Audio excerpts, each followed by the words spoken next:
ایک پردے کے حوالے سے بھی بات ہے کہ رسول اللہ صلی اللہ علیہ وسلم جب آپ اس حجرے میں تدفین ہوئی اور آپ تشریف فرما ہوئے،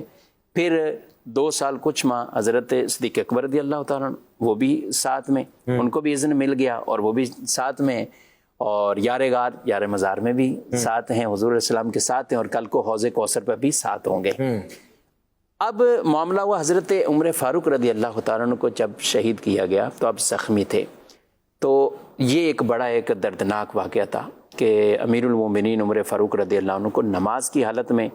اور رسول اللہ صلی اللہ علیہ وسلم کی زندگی کے بعد جو ایک بڑا سانحہ ہوا نا، بڑا واقعہ، اس میں حضرت عمر رضی اللہ تعالیٰ عنہ کی شہادت کا وہ واقعہ تھا، کیونکہ اس طرح کا واقعہ اور وہ بھی مدینے کے اندر ایسا رونما ہو، کیونکہ حضرت عمر دعا مانگا کرتے تھے، اللہم ارزقنی شہادۃ فی سبیلک واجعل موتی فی بلد حبیبک صلی اللہ علیہ وسلم۔ تو لوگ حیران ہوتے تھے کہ یہ دعا تو یہ مانگتے ہیں، تو اب مدینے میں ایسا کیسے پاسبل ہے؟ اب اسلام کو اتنی تقویت مل گئی، اتنا عروج اور سب کچھ ہے، لیکن یہ دعا بھی یہ مانگتے ہیں یا اللہ شہادت کی موت ہو اور ہو بھی مدینے میں ہو اور میرا مدفن بھی یہاں بنے، یعنی دعا ان دو کے ساتھ اللہ پاک نے قبول فرمائی۔ نہ صرف مدینے کے اندر آپ کی یہ موت شہادت کی، بلکہ مصلی رسول پر،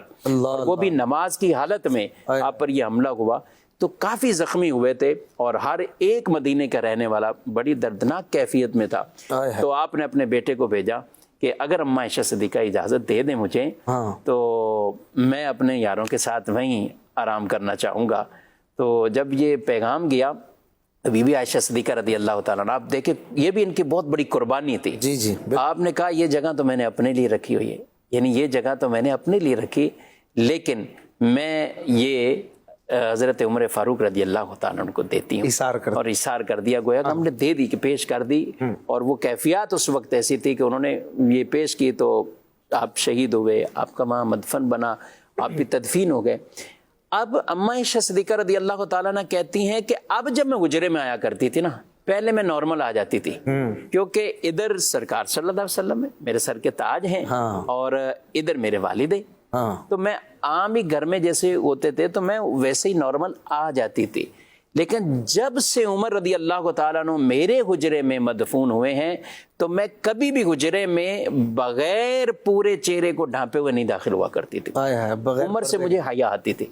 یعنی یہ عقیدہ بھی ایک طرح کا سکھایا، جب قبر والے کے پاس ہم جاتے ہیں تو وہ گویا کہ ہمیں دیکھ رہے ہیں، آپ نے اگر یہ قبر والے سے یا وہ ہمارے حالت سے واقف نہیں ہیں تو اماں عائشہ صدیقہ رضی اللہ تعالیٰ عنہ اتنی بڑی عالمہ، مفسرہ، محدثہ، فقیہ اور مفتیہ بطور خاص، آپ اس وقت آپ نے فرمایا کہ مجھے عمر سے حیا آتی، اس لیے اب میں پورا حجاب کر کے